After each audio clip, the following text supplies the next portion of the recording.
नमस्कार दोस्तों, आपका अपना YouTube channel Ravi short GK में आपका स्वागत है। तो आज है 8 जून और 8 जून से जितने सारे महत्वपूर्ण करंट अफेयर बना है जो हम आपके बीच लाए हैं। और आज का वीडियो थोड़ा शॉर्ट रहेगा क्योंकि हमें कहीं जाना है, इसी चलते थोड़ा जल्दी वीडियो बना दे रहे हैं। तो चलिए आप शिद्दत से देखिएगा, जो भी प्रश्न आपके बीच लाते हैं तो सभी प्रश्न अति महत्वपूर्ण रहता है। तो चलिए देखते हैं। हाल ही में खेलो इंडिया यूथ गेम्स 2021 की पहली स्वर्ण पदक विजेता कौन बन गई है? तो कौन बन गई है? तो काजोल सरगल। कौन बन गई? काजोल सरगल। काजोल सरगल मात्र 16 वर्ष की है। कितना वर्ष की है? 16 वर्ष की। यानी आपसे पूछ दिया जाए कि हाल ही में खेलो इंडिया यूथ गेम्स 2021 की पहली स्वर्ण पदक विजेता कौन बन गई है? तो काजोल सरगल बन गई है। और काजोल सरगल मात्र कितनी वर्ष की है? तो 16 वर्ष की है। अब देखिए आगे है, खेलो इंडिया यूथ गेम्स 2021 का आयोजन कहाँ में हो रहा है? तो हरियाणा में हो रहा है। कहाँ में हो रहा है? हरियाणा में। यानी आपसे पूछ दिया जाए कि खेलो इंडिया यूथ गेम्स 2021 का आयोजन कहाँ में किया जा रहा है? तो हरियाणा में किया जा रहा है। और इसका शुभंकर क्या है? तो धाकड़ है। क्या है? धाकड़। यानी आपको 3 प्रश्न याद रखना है कि खेलो इंडिया में सबसे पहला स्वर्ण पदक कौन जीता है? तो काजोल सरगल। खेलो इंडिया यूथ गेम्स 2021 का आयोजन कहाँ में होगा? हरियाणा में होगा। इसका शुभंकर क्या है? तो धाकड़ है। अब देखिए आगे का प्रश्न है कि हाल ही में किस संस्थान ने देश का पहला कृषि भूमि मूल्य सूचकांक जारी किया है? तो कौन जारी किया है? तो IIM। IIM के पूर्ण रूप क्या होता है? तो इंडियन इंस्टीट्यूट ऑफ मैनेजमेंट। और ये कहाँ में है? तो अहमदाबाद में है। यानी आपसे पूछ लिया जाए कि हाल ही में किस संस्थान ने देश का पहला कृषि भूमि मूल्य सूचकांक जारी किया है? तो IIM Indian institute of management कहाँ में है?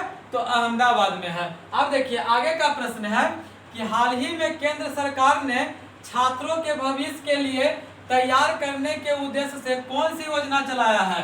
तो पीएम श्री स्कूल योजना। क्या चीज? पीएम श्री स्कूल योजना। यानी आपसे पूछ दिया जाए कि हाल ही में छात्रों को जागरूक करने के लिए, भविष्य के लिए तैयार करने के लिए कौन सा चलाया गया है? तो पीएम श्री स्कूल योजना। कौन सी योजना? पीएम श्री स्कूल योजना। अब देखिए आगे का प्रश्न है कि हाल ही में भारतीय खाद्य सुरक्षा एवं मानक प्राधिकरण द्वारा ईट राइट चैलेंज कार्यक्रम रैंकिंग में कौन सा शहर शीर्ष पर रहा है? तो कौन सा रहा है? तो इंदौर रहा है। कौन सा रहा है? इंदौर रहा है। यानी आपसे पूछ दिया जाए कि food safety and standard authority of India में कौन सा शहर शीर्ष पर है? तो इंदौर है। अब देखिए food safety and standard authority of India क्या होता है? यानी कि वहाँ का जो व्यक्ति है, जो बाहरी जो फूड फाट का सामान होता है, जो बहुत ही कम यूज करते हैं, तो सबसे प्रथम स्थान कौन हासिल किया है? तो इंदौर किया है। आपसे पूछ दिया जाए कि भारत के सबसे स्वच्छ शहर कौन सा है?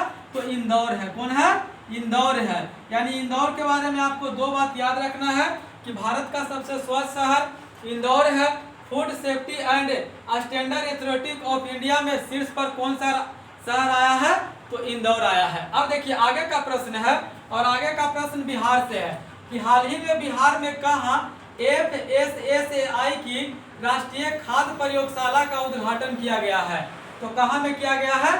तो रक्सौल में किया गया है। कहाँ में? रक्सौल। और रक्सौल कहाँ में है? तो बिहार में है। यानी आपसे पूछ दिया जाए कि हाल ही में बिहार में कहाँ FSSAI की राष्ट्रीय खाद्य प्रयोगशाला का उद्घाटन हुआ है? तो कहाँ में हुआ है? तो रक्सौल में हुआ है। यानी आपसे पूछ दिया जाए कि FSSAI की राष्ट्रीय खाद्य प्रयोगशाला का उद्घाटन कहाँ में किया गया है? तो बिहार के रक्सौल में किया गया। अब देखिए आगे का प्रश्न है कि बिहार का पहला नैनो यूरिया प्लांट कहाँ में बनाया गया है? तो बरौनी में बनाया गया। कहाँ में बनाया गया है? बरौनी में। यानी आपसे पूछ दिया जाए कि बिहार का पहला नैनो यूरिया प्लांट कहाँ में खोला गया है? तो बरौनी में खोला गया है। और देश का 8वां नैनो यूरिया प्लांट खोला गया है बरौनी में। लेकिन आपसे पूछ दिया जाए कि नैनो यूरिया का उद्घाटन किसके द्वारा किया गया है? तो इफ्को द्वारा किया गया है। और इफ्को के वर्तमान अध्यक्ष कौन है? तो दिलीप संघानी है।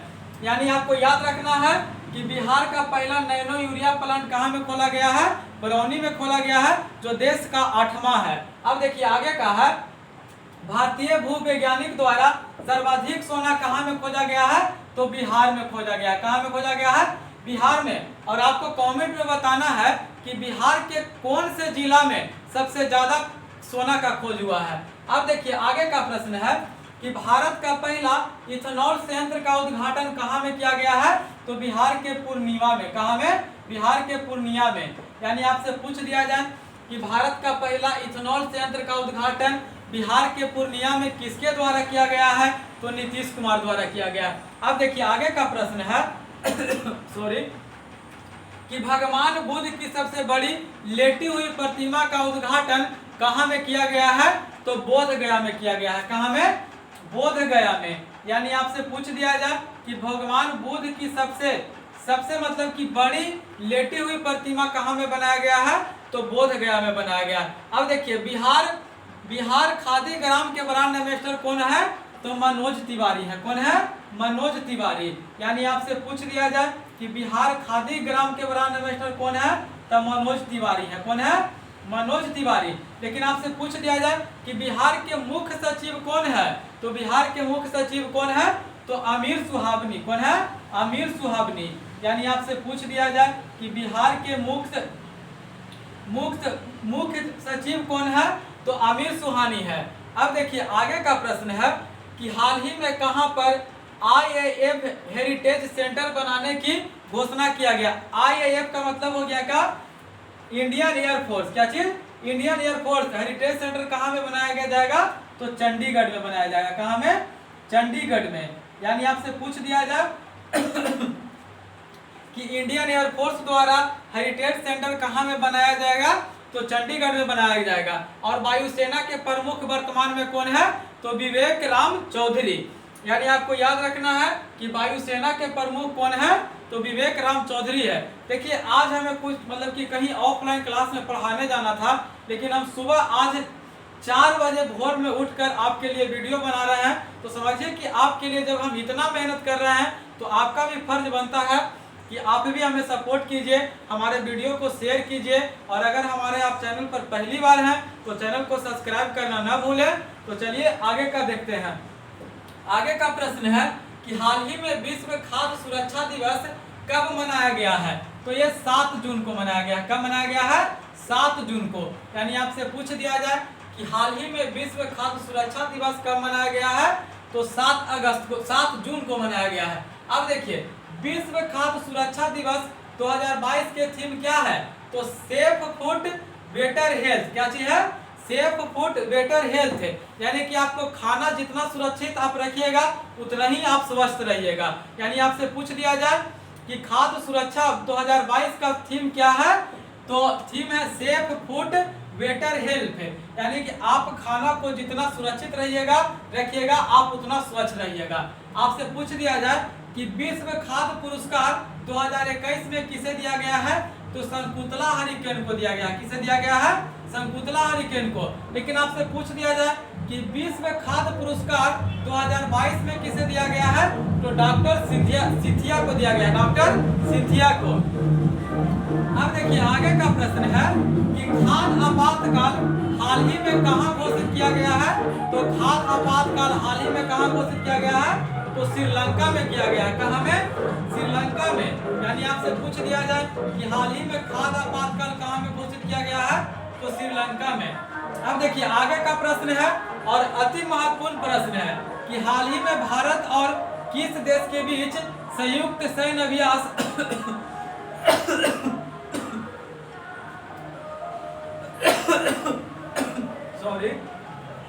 संप्रीति शुरू किया गया है? तो कहां में किया गया है? तो बांग्लादेश में किया गया है। यानी आपसे पूछ दिया जाए कि हाल ही में भारत और किस देश के बीच संप्रीति सैन्य अभ्यास शुरू किया गया है? तो भारत और बांग्लादेश के बीच किया गया। और देख कुछ अभ्यास है जैसे धर्म गौर्जन का संबंध किससे है? तो भारत और जापान का है। खंजर सैन्य अभ्यास का संबंध किससे है? तो भारत किर्गिस्तान का है। कांजित का संबंध किससे है? तो भारत और कजाकिस्तान से है। डस्टलिक युद्धाभ्यास का संबंध किससे है? तो भारत और उज्बेकिस्तान से है।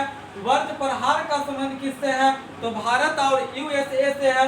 मित्र शक्ति सिरिनेक्स का संबंध किससे है? तो भारत और श्रीलंका से है। सूर्य किरण सैन्य अभ्यास का संबंध किन दो देशों के बीच है? तो भारत और नेपाल के बीच है। यानी आपको याद रखना है कि संप्रीति युद्ध अभ्यास का संबंध बांग्लादेश और भारत है। धर्मगोर्जियर का संबंध भारत और जापान है। खंजर का संबंध भारत और किर्गिस्तान है। कांजीद का संबंध भारत और कजाकिस्तान है। डस्टली का संबंध भारत और उज्बेकिस्तान का है। वर्ष प्रभार का संबंध भारत और यूएसए है। मित्र शक्ति और सिरिलेक्स का संबंध भारत और श्रीलंका से है।